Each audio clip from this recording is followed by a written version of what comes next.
This example says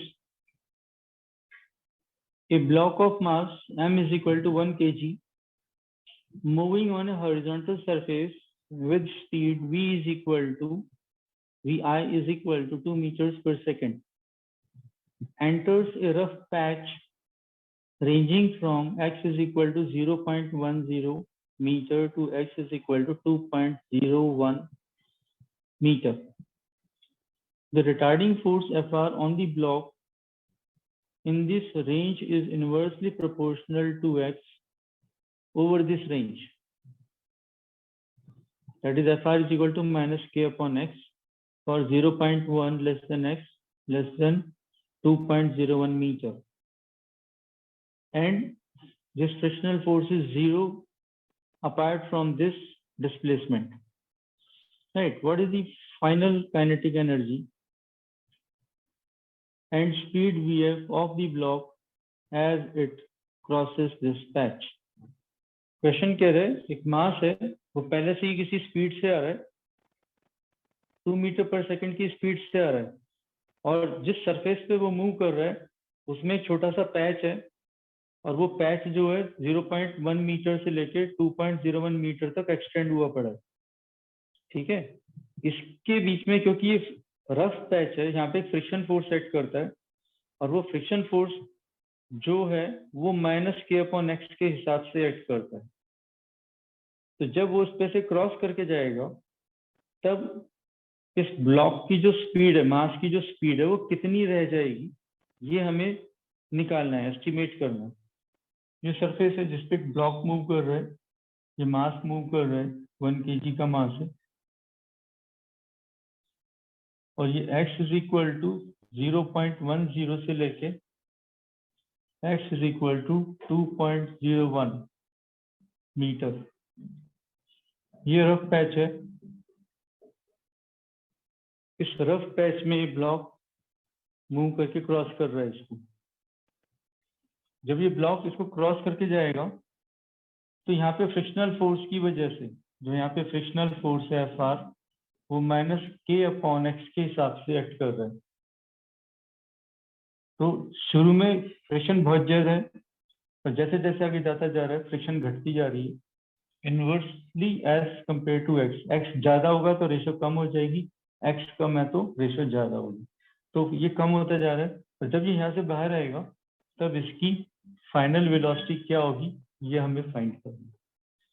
We have to find the final velocity of the body as it crosses this rough patch. ठीक है, अब इसको simplify करने के लिए we have to find how much work is done by the frictional force in this rough patch. So we apply the work energy theorem. By work energy theorem,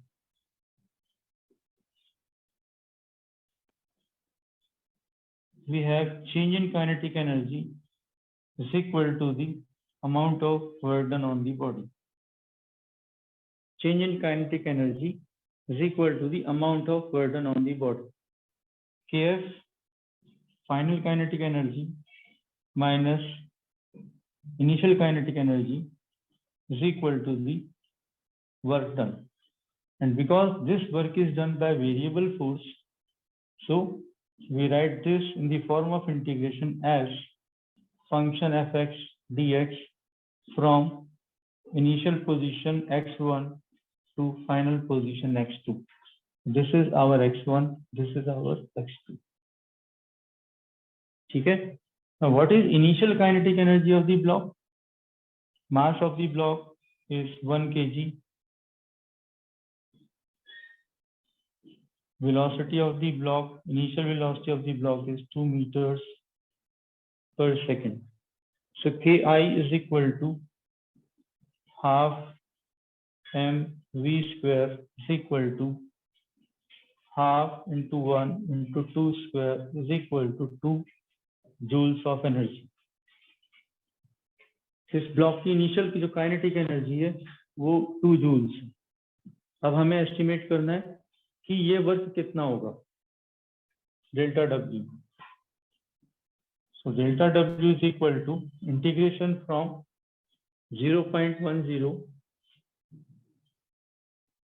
to 2.01, ये वाला 2.01 initial position, final position, fx ds.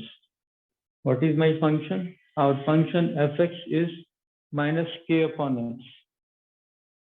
So this is minus k, constant अब बाहर ले लेते हैं, 1 upon x dx, it is 0.10 and 2.01.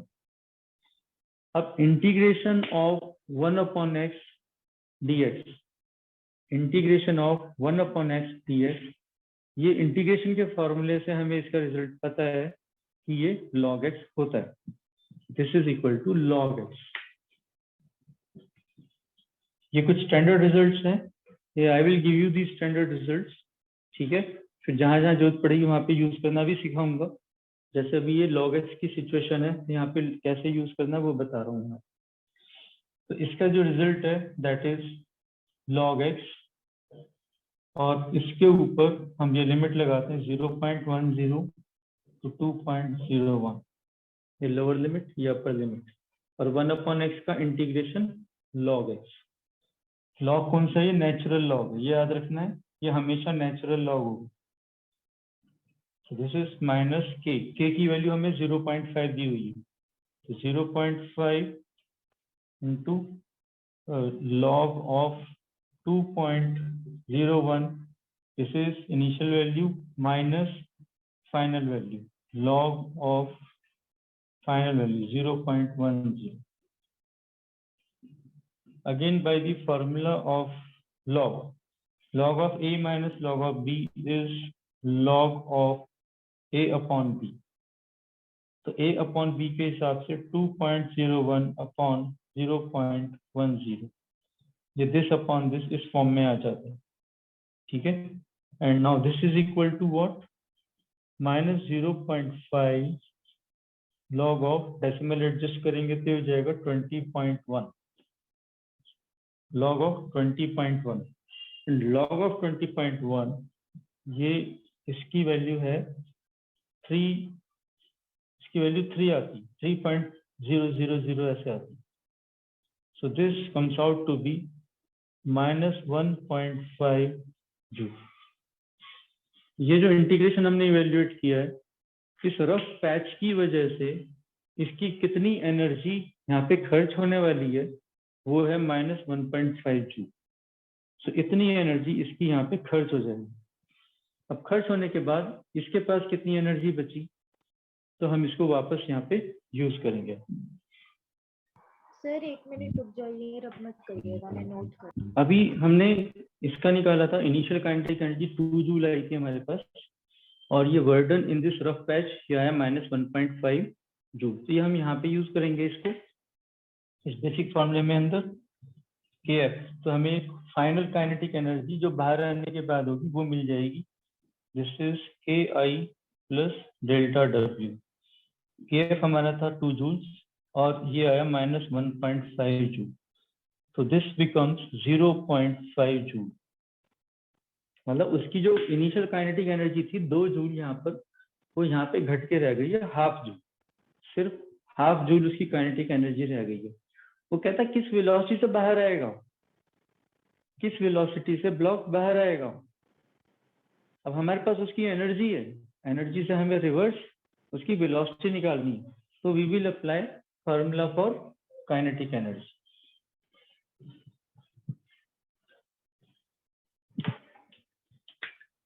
So kf is equal to half m vh square, final velocity square.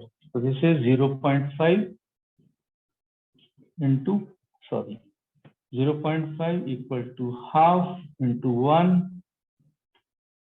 into vh square. तो 2 into 0.5 कितना हो जाएगा? Sir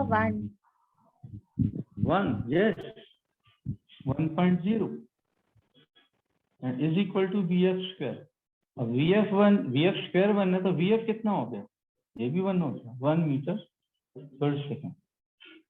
तो जो ब्लॉक यहाँ से बाहर आएगा वो किस वेलोसिटी से बाहर आएगा? 1 मीटर पर सेकंड की वेलोसिटी से बाहर आएगा। ठीक है, so this question, this specific question is an important question from examination point of view also.